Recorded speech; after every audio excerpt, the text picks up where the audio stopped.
जय हिंद मेरे प्यारे विद्यार्थियों, स्वागत है आप सभी का एक बार पुनः Subhash study centre YouTube channel पर।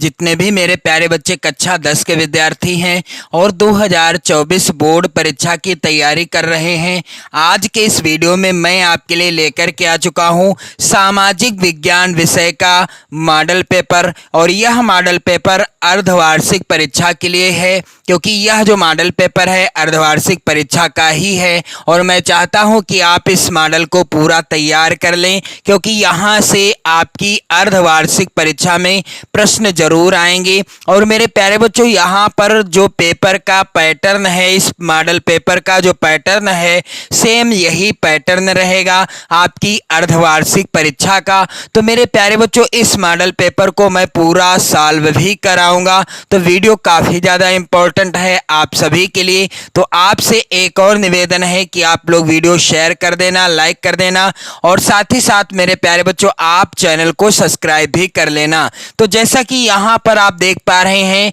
अर्धवार्षिक परीक्षा कक्षा 10 सामाजिक विज्ञान, विषय कौन सी? सामाजिक विज्ञान का मॉडल पेपर है। 3 घंटे 15 मिनट का समय मिलेगा आपको। पेपर का पूर्णांक रहेगा 70 अंकों का। और यहाँ पर नोट लिखा हुआ है कि यह प्रश्न पत्र 2 खंडों, खंड का एवं खा में विभाजित है। खंड का में 20 अंक के बहुविकल्पी प्रश्न है, यानी खंड का में कितने? 20 नंबर के बहुविकल्पी प्रश्न हैं, यानी प्रत्येक प्रश्न 1 नंबर का है और इस तरीके से 20 नंबर के प्रश्न हैं बहुविकल्पी। यदि आप इन 20 प्रश्नों का आंसर कर देते हैं सही, तो आपको 20 नंबर पूरे मिलेंगे। और मेरे प्यारे बच्चों, खंड खा में 50 अंक के प्रश्न हैं। कितने? यानी खंड खा 50 अंकों का है। इसमें वर्णनात्मक फर्स्ट टाइप के, वर्णनात्मक सेकंड टाइप के एवं मानचित्र संबंधी प्रश्न हैं। तो चलिए यहाँ पर आपको मैं पूरे पेपर को सॉल्व भी कराऊंगा। तो यहाँ पर खंड का, जिसमें 20 बहुविकल्पी प्रश्न आएंगे, यहाँ पर जो प्रश्न हैं इस मॉडल पेपर के, ये आप जरूर तैयार कर लेना। ये आपकी अर्धवार्षिक परीक्षा और बोर्ड परीक्षा, जी हाँ मेरे प्यारे बच्चों, अर्धवार्षिक और बोर्ड परीक्षा 2024 के लिए भी वेरी इंपॉर्टेंट है।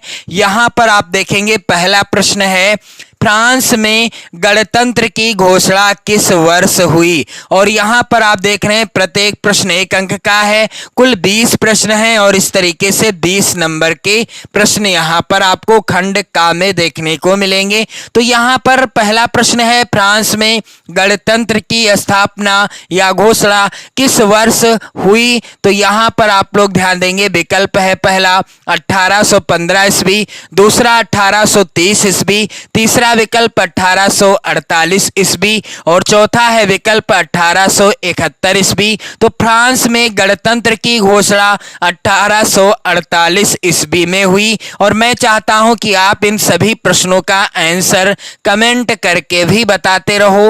वेरी इंपॉर्टेंट प्रश्न है मेरे प्यारे बच्चों। अगला प्रश्न है, नेपोलियन का संबंध किस देश से था? या यहाँ पर आप लोग देखेंगे विकल्प इस प्रकार से, पहला है विकल्प जर्मनी, दूसरा विकल्प है इटली, तीसरा विकल्प है फ्रांस और चौथा विकल्प है इंग्लैंड। तो नेपोलियन का संबंध किस देश से था? यहाँ पर उत्तर हो जाएगा फ्रांस देश से। किस देश से था नेपोलियन का संबंध? फ्रांस देश से था।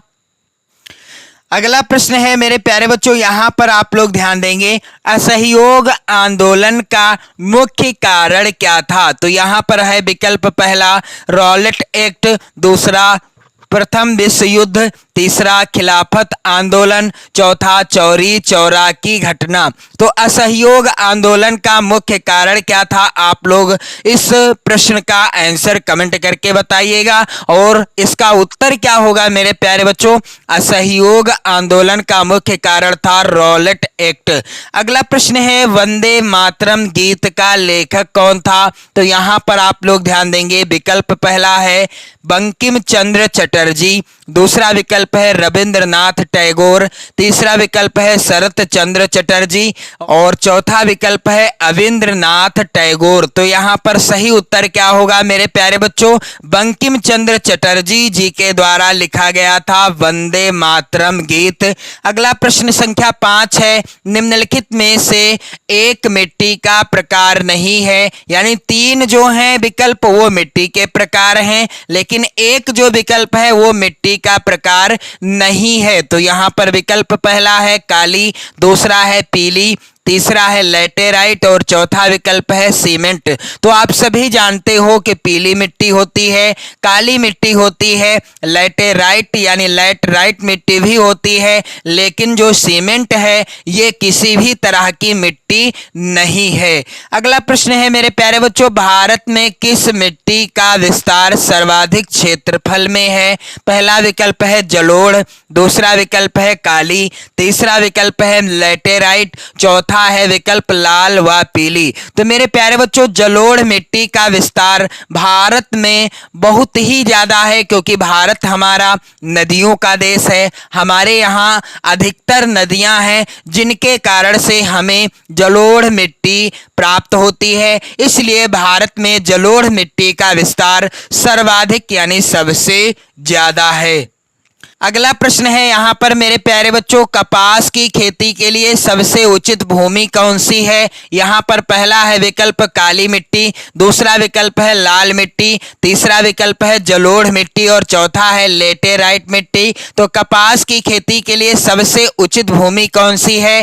काली मिट्टी है, का से काली मिट्टी और का से कपास। आप इस ट्रिक से याद कर सकते हो। और अगला प्रश्न मेरे प्यारे बच्चों है, निम्नलिखित में से कौन सी रेशेदार फसल है? तो यहां पर विकल्प है पहला गन्ना, दूसरा चाय, तीसरा विकल्प रबर और चौथा विकल्प जूट। तो जूट जो है यह रेशेदार फसल है। तो यहां पर आप सभी लोग ध्यान देंगे मेरे प्यारे बच्चों कि ये जो प्रश्न है आपकी अर्धवार्षिक परीक्षा और वार्षिक यानी बोर्ड परीक्षा के लिए काफी ज्यादा इंपॉर्टेंट हैं। इन्हें यदि आप तैयार कर लेते हैं तो आप अर्धवार्षिक और वार्षिक दोनों ही परीक्षाओं में अच्छा स्कोर कर पाओगे। और मेरे प्यारे बच्चों, प्रश्न संख्या 9 कह रहा है यहाँ पर, श्रीलंका में सिंहली को एकमात्र राजभाषा कब घोषित किया गया? विकल्प पहला है सन 1950 में, दूसरा सन 1960 में, तीसरा विकल्प है सन 1956 में और चौथा विकल्प यहां पर दिया गया है सन 1955 में। तो श्रीलंका में सिंहली को एकमात्र राजभाषा कब घोषित किया गया? यहां पर उत्तर हो जाएगा सन 1956 ईस्वी में। अगला प्रश्न मेरे प्यारे बच्चों कह रहा है, संयुक्त राष्ट्र संघ का मुख्यालय कहां स्थित है? तो पहला है विकल्प यहां पर वाशिंगटन, दूसरा विकल्प है जिनेवा, तीसरा विकल्प है न्यूयॉर्क और चौथा है विकल्प ऑस्ट्रिया। तो संयुक्त राष्ट्र संघ का मुख्यालय कहां स्थित है? इसका उत्तर क्या होगा मेरे प्यारे बच्चों? आप लोग यहां पर ध्यान दीजिएगा। इस प्रश्न का उत्तर हो जाएगा न्यूयॉर्क में संयुक्त राष्ट्र संघ का मुख्यालय स्थित है। अगला जो प्रश्न है वेरी इंपॉर्टेंट है और प्रश्न क्या है कि मार्टिन लूथर किंग की हत्या कब की गई? मार्टिन लूथर किंग की हत्या कब की गई? विकल्प पहला 1950 ईस्वी में, दूसरा 1965 ईस्वी में, तीसरा 1968 ईस्वी में, चौथा 1980 ईस्वी में। तो उत्तर क्या होगा? इस प्रश्न का आंसर आपको कमेंट करके बताना है। जी हाँ मेरे प्यारे बच्चों, मैं चाहता हूं कि आप इस प्रश्न का उत्तर आंसर कमेंट करके बताओ, मार्टिन लूथर किंग की हत्या कब की गई। अगला प्रश्न है, भारत में पंचायती राज की स्थापना हुई थी, कब हुई थी? 1980 ईस्वी में, दूसरा विकल्प है 1990 ईस्वी में, तीसरा विकल्प है 1992 ईस्वी में, चौथा विकल्प है 2004 ईस्वी में। तो भारत में पंचायती राज की स्थापना हुई थी, कब हुई थी? इसका राइट आंसर क्या होगा मेरे प्यारे बच्चों? इसका राइट आंसर हो जाएगा सन 1992 ईस्वी में भारत में पंचायती राज की स्थापना स्थापना हुई थी। अगला प्रश्न है यहाँ पर, भारत में कुल कितने संघीय राज्य हैं? विकल्प है पहला 27, दूसरा है विकल्प 28, तीसरा विकल्प है 29 और चौथा है विकल्प 30। तो यहाँ पर आप लोग आंसर कमेंट करके बताइएगा कि भारत में कुल कितने संघीय राज्य हैं, 28 हैं या 29 हैं। इनमें से एक सही है, कौन सा सही है आप लोग कमेंट करके सही जवाब लिखकर भेजिए। और मेरे प्यारे बच्चों अगला प्रश्न है, श्रीलंका में सिंहली को एकमात्र राजभाषा कब घोषित किया गया? तो यहाँ पर यह प्रश्न रिपीट हो गया है, इसका उत्तर क्या हो जाएगा? 1956 ईस्वी में। अगला प्रश्न यहाँ पर आप देखेंगे, निम्नलिखित देशों में से किस देश का मानव विकास सूचकांक 2016 के अनुसार भारत से अधिक ऊंचा स्थान है? तो यहाँ पर आप देखेंगे विकल्प पहला श्रीलंका, दूसरा विकल्प बांग्लादेश, तीसरा विकल्प पाकिस्तान और चौथा है नेपाल। तो यहाँ पर उत्तर क्या होगा मेरे प्यारे बच्चों? यहाँ पर आप देखेंगे उत्तर हो जाएगा श्रीलंका देश का मानव विकास सूचकांक 2016 के अनुसार भारत से अधिक ऊंचा है। यहाँ पर पहला है विकल्प सही। अगला प्रश्न मेरे प्यारे बच्चों है, निम्न में से किस राज्य की प्रति व्यक्ति आय सर्वाधिक है? पहला है विकल्प हरियाणा, दूसरा विकल्प बिहार, तीसरा विकल्प राजस्थान, चौथा विकल्प मेघालय। तो यहाँ पर उत्तर क्या होगा? यहाँ पर उत्तर हो जाएगा हरियाणा राज्य के प्रति व्यक्ति आय जो है सर्वाधिक है। अगला प्रश्न मेरे प्यारे बच्चों है, एक वस्तु का अधिकांशतः प्राकृतिक प्रक्रिया से उत्पादन क्षेत्र की गतिविधि है। यहाँ पर रिक्त स्थान में क्या भरना है? तो यहाँ पर आप देखेंगे पहला है विकल्प प्राथमिक, दूसरा विकल्प है द्वितीयक, तीसरा विकल्प है तृतीयक और चौथा है विकल्प सूचना औद्योगिकी। तो एक वस्तु का अधिकांशतः प्राकृतिक प्रक्रिया से उत्पादन यहाँ पर क्या भरा जाएगा? प्राथमिक क्षेत्र की गतिविधि है। अगला है प्रश्न यहाँ पर प्रश्न संख्या 18 मेरे प्यारे बच्चों, निम्नलिखित में से सार्वजनिक क्षेत्र में कौन नहीं है? तो यहाँ पर आप लोग देखेंगे पहला विकल्प रेलवे, दूसरा विकल्प डाकघर, तीसरा विकल्प सेल और चौथा विकल्प टिस्को। तो मैं चाहता हूं कि आप इस प्रश्न का आंसर कमेंट करके बताओ। इसके बाद अगला प्रश्न है मेरे प्यारे बच्चों, विश्व व्यापार संगठन की स्थापना कहां पर हुई थी? यहां पर आप देखेंगे पहला है विकल्प न्यूयॉर्क, दूसरा विकल्प है वाशिंगटन, तीसरा विकल्प है जिनेवा, चौथा विकल्प है ऑस्ट्रिया। तो विश्व व्यापार संगठन की स्थापना कहां हुई थी? जिनेवा में हुई थी, राइट आंसर हो जाएगा। प्रश्न संख्या 20 है मेरे प्यारे बच्चों, विदेशी व्यापार किनके मध्य होता है? विकल्प है पहला दो देशों के मध्य, दूसरा दो प्रदेशों के मध्य, तीसरा विकल्प दो नगरों के मध्य और चौथा विकल्प है दो गांवों के मध्य। तो विदेशी व्यापार किनके मध्य होता है? उत्तर हो जाएगा दो देशों के मध्य। यहां पर पहला वाला विकल्प सही हो जाएगा। जब एक देश से दूसरे देश में क्या होता है? वस्तुओं का आदान प्रदान या खरीदार होता है, यानी खरीदारी। जब एक देश अपनी वस्तु को अपनी वस्तु को दूसरे देश में बेचता है, दूसरा देश अपनी वस्तु को उस देश में बेचता है, यानी वस्तुओं का आयात निर्यात होता है, तो उसे क्या कहते हैं? विदेशी व्यापार। और यह होता है दो देशों के मध्य। इसके बाद खंड खा, यहाँ पर आप देखेंगे प्रत्येक प्रश्न है 4 नंबर का और 4 प्रश्न यहाँ पर आपको करने होंगे, यानी 16 नंबर कुल आपको यहाँ से मिलेंगे। तो वर्णनात्मक फर्स्ट टाइप के प्रश्न जिसमें लघुत्तरी प्रश्न होंगे। यहां पर आप देखेंगे पहला है प्रश्न वेरी इंपॉर्टेंट, बाल्कन प्रदेशों में राष्ट्रवादी तनाव क्यों पनपा?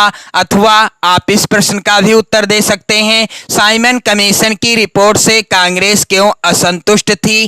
कांग्रेस ने किस नई नीति की घोषणा की? प्रश्न संख्या 22 है यहां पर, अपूर्ण या अनापूर्ति असंसाधनों से क्या तात्पर्य है? और अथवा में प्रश्न वेरी इंपॉर्टेंट है। अंतर स्पष्ट कीजिए किसमें, रबी और खरीफ की फसलों में। अगला प्रश्न संख्या 23 है मेरे प्यारे बच्चों, महत्वपूर्ण लोकतांत्रिक सिद्धांतों की विवेचना कीजिए अथवा भारत की विधायिकाओं में महिलाओं के प्रतिनिधित्व की स्थिति लिखिए।